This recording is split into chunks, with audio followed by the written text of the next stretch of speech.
Assalamualaikum warahmatullahi wabarakatuh. Berjumpa kembali dengan Pragivari Channel. Pada kesempatan kali ini saya akan membawakan sebuah cerita. Dan cerita ini dikirim oleh Kang Dadang yang beliau ini berdomisili di sebuah kabupaten di Provinsi Jawa Barat. Beliau ini menceritakan di kampungnya itu ada sebuah rumah. Rumah ini biasa dikontrakkan dan sering rumah ini dikontrakkan, namun durasi yang mengontrak ini tidak kuat lama. Paling hitungan 1 bulan ini orang sudah pindah atau yang mengontrak. Nanti tidak lama ini pun juga kosong kembali. Dan selalu begitu seterusnya. Dan Kang Dadang ini tahu betul bahwa karena memang lokasi rumah Kang Dadang ini tidak jauh dari sebuah rumah itu yang kalau diukur ini kisaran sekitar tidak ada 100 meter. Jadi Kang Dadang ini paham betul. Bahkan kondisi rumah ini sempat kosong itu hampir 2 tahun. Sampai pada akhirnya ini dikontrak oleh seorang usahawan. Beliau ini mempunyai usaha sebagai pembuat roti. Namun memang skalanya rumahan. Ya, sebutlah namanya dengan Bapak Tarman, dan itu pun bukan nama sebenarnya. Akhirnya Kang Dadang dan Kang Tarman pun saling mengenal karena memang berdua ini sering bertemu ya. Kalau Kang Dadan pulang memang biasanya melewati rumah kontrakan tersebut. Nah, dalam waktu yang tidak lama, akhirnya Kang Tarman ini pun atau Pak Tarman ini mulai menjual usahanya berupa roti tadi. Karena memang skalanya ini tidak besar. Jadi untuk sehari-hari Pak Tarman ini paling membuat roti dengan ukuran tertentu, tidak sampai banyak. Namun diharapkan itu bisa segera habis karena memang Pak Tarman ini tidak menggunakan bahan pengawet. Sebuah roti yang sebetulnya ini sangat digemari. Namun ada kalanya sama sekali tidak bisa membuat roti karena memang terkadang bahan bakunya ini juga sering langka. Namun pada saat-saat akhir ini ya alhamdulillah bahan baku dan stok tersedia sehingga produksi pun tetap lancar berjalan. Kemudian setelah ini berjalan hampir 3 bulan ya, Kang Dadang ini sempat heran. Wah, ternyata Pak Tarman kuat juga ya tinggal di kontrakan itu. Kira-kira apa rahasianya? Karena di sini Kang Dadang tahu betul biasanya yang mengontrak rumah itu tidak akan lama. Hingga karena memang sering sudah ketemu dan akhirnya pun ngobrol-ngobrol bahwa sebetulnya awalnya Pak Tarman ini tidak mau membuka sebuah rahasia. Walaupun memang Kang Dadang ini juga sering bertanya, wah Bapak berani banget ya, apalagi tinggal sendirian yang kondisi di sekitarnya ini masih kebun lebat, kebun pisang. Apa Bapak tidak takut? Kemudian Pak Tarman pun menjawab, saya nggak takut mas, saya malah lebih takut kalau dagangan saya nggak laku. Jadi kalau sama yang hal-hal seperti itu, ya saya biasakan saja.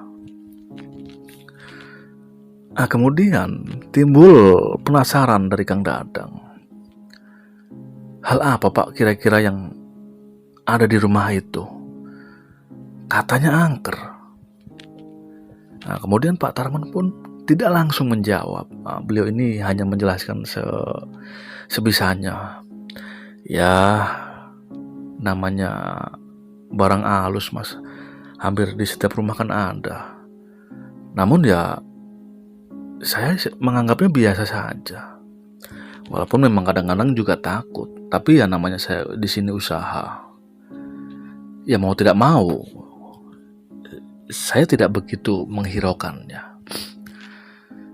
Oh gitu ya Pak. Akhirnya pun setelah berbahasa-basi ini Pak atau Kang Dadang ini pun akhirnya pamit ya.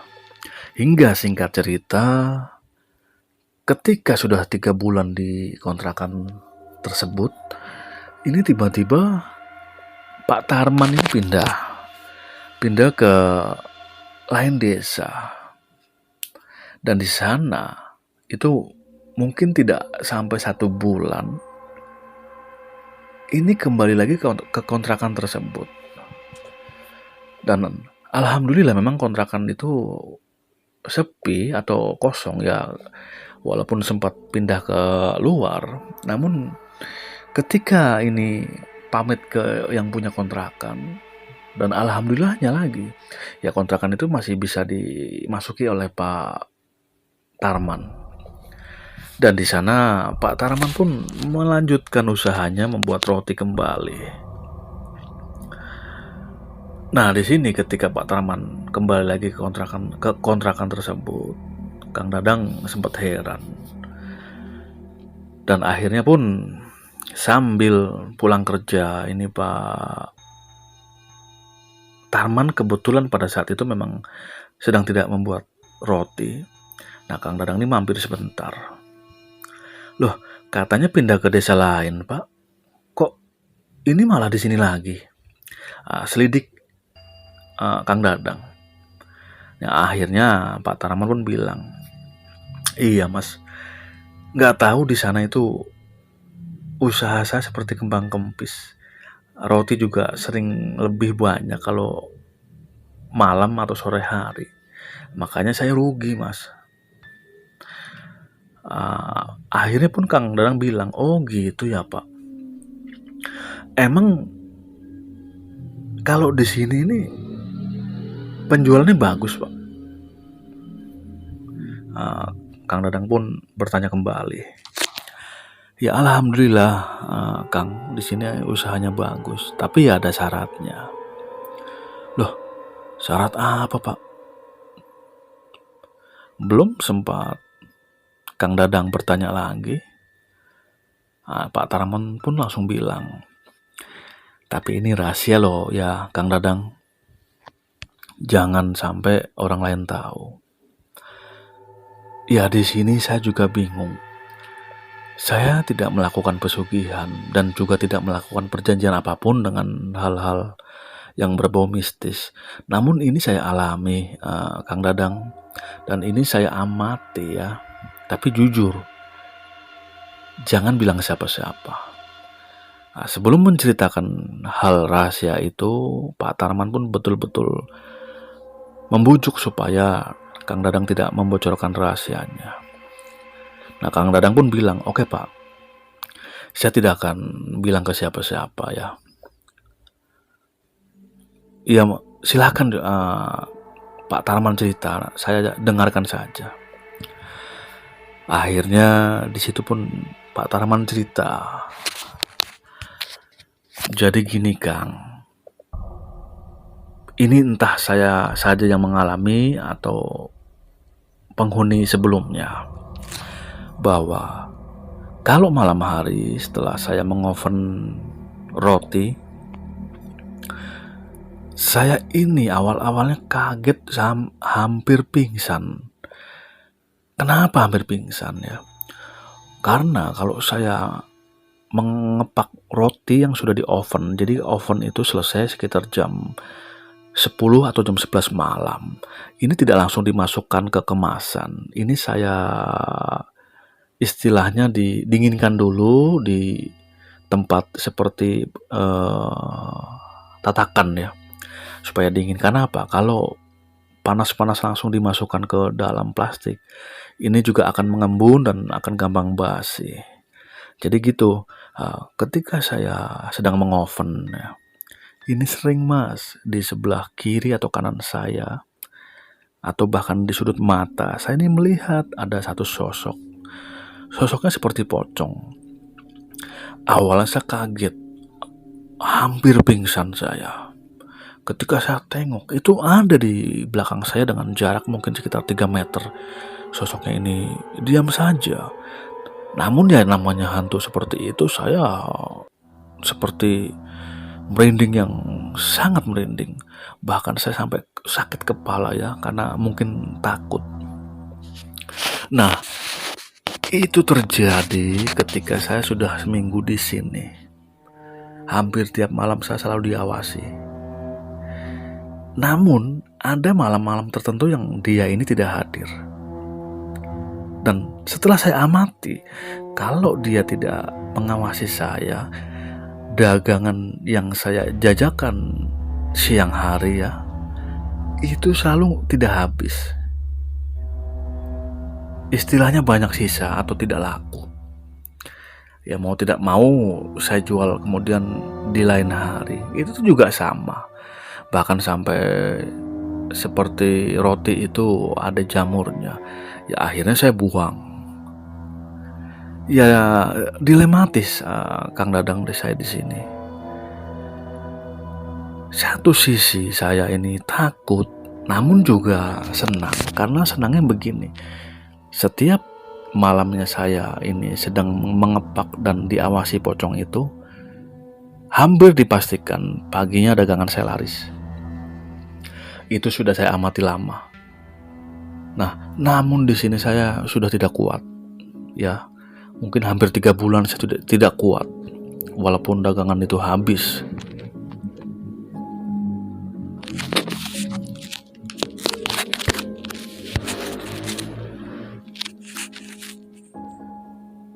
Hingga akhirnya saya pun memutuskan untuk pindah ke kampung sebelah atau desa sebelah.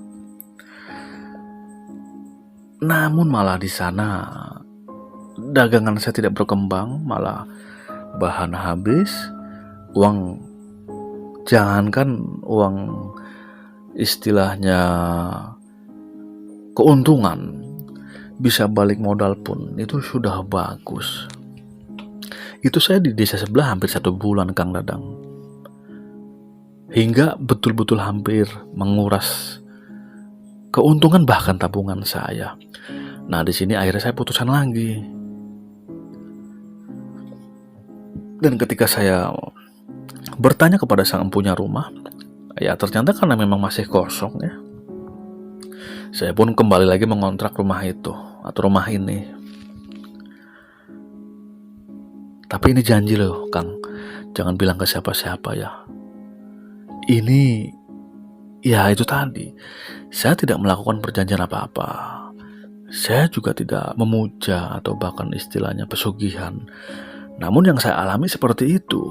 Kalau saya sedang mengepak roti atau bahkan agak sorean ya, ini sedang mengoven, itu kalau sosok pocong itu muncul atau mengawasi saya dari belakang, ya walaupun memang saya merinding sejadi-jadinya, namun bisa dipastikan itu tadi habis.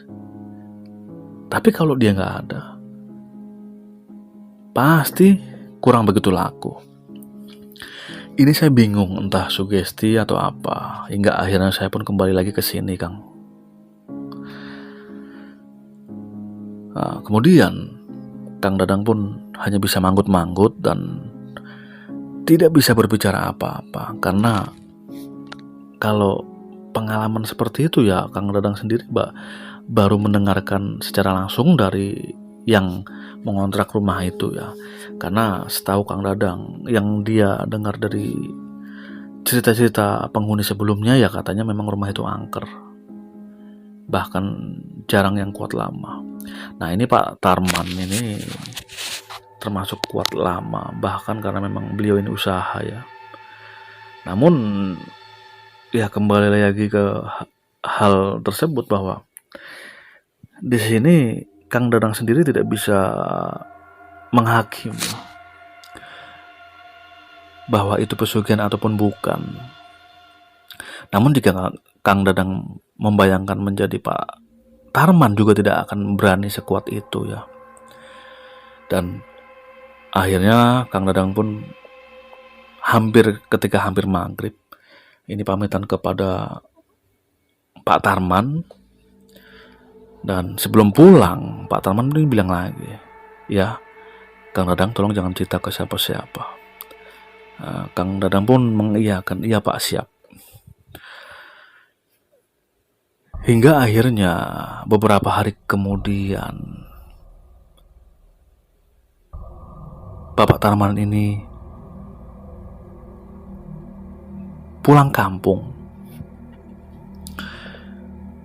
Dan setelah pulang kampung agak lama, hampir 1 minggu, Pak Tarman ini kelihatan lagi di kontrakan tersebut ya.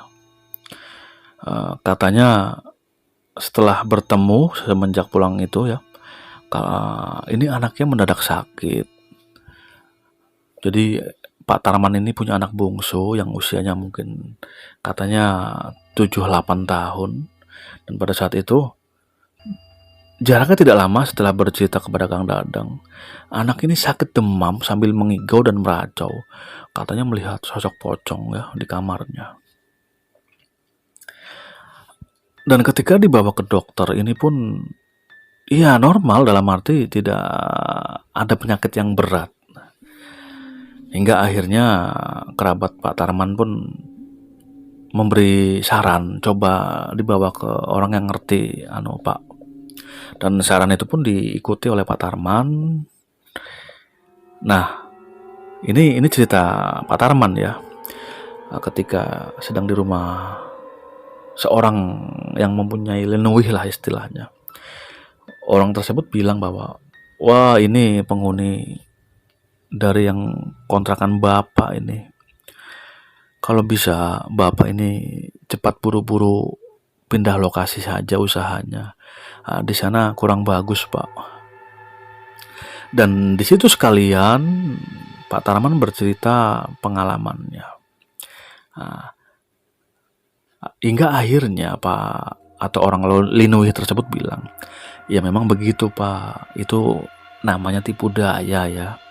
Memang awalnya tidak ada perjanjian, namun ketika kita sudah menikmati bagian dari itu, nanti lambat laun mereka akan tetap menuntut Pak. Makanya di sini harus hati-hati betul. Nah, orang pintar lah istilahnya tersebut berbicara seperti itu. Dan mendengar ucapan seperti itu, ya Pak Tarman pun akhirnya dengan berat hati pun mengiyakan akan segera pindah. Karena ini tidak langsung ataupun langsung akan membawa dampak buruk yang tidak bagus bagi keluarganya. Walaupun jarak kontrakan dengan kampung Pak Tarman itu kan jauh, bahkan beda kabupaten. Namun ya namanya hal-hal seperti itu istilahnya tidak terbatas ruang dan waktu. Nah ya seperti itu Kang Pra, bahwa akhirnya pun Pak Tarman ini pindah. Ya walaupun sudah nyaman sebetulnya di sana, di rumah itu, walaupun menemui teror hampir tiap malam, namun karena berefek ke keluarganya, ya akhirnya pun Pak Tarman mengambil langkah yang jelas supaya keluarganya aman. Jadi intinya seperti itu Bang Pra, bahwa ini kejadian yang dialami oleh Pak Tarman yang saya kenal betul orangnya, dan sekarang memang sudah tidak mengontrak di rumah itu, dan mengontrak dimanapun saya tidak paham. Namun yang jelas memang setelah pindah dari kontrakan tersebut saya tidak pernah menemui beliau kembali. Dan ini kejadian di tahun 2013 Bang Pra. Ya demikian Bang Pra, hanya itu yang bisa saya ceritakan. Wassalamualaikum warahmatullahi wabarakatuh. Waalaikumsalam warahmatullahi wabarakatuh. Terima kasih Kang Dadang atas ceritanya. Dan di sini juga saya mengucapkan banyak terima kasih kepada kawan-kawan subscriber semuanya, atau bahkan kawan-kawan sesama konten kreator ataupun YouTuber yang memang masih kita istilahnya bersilaturahim ya. Yang sakit segera disembuhkan, yang bersedih segera menemui kebahagiaannya lagi. Dan di sini saya tutup. Wassalamualaikum warahmatullahi wabarakatuh.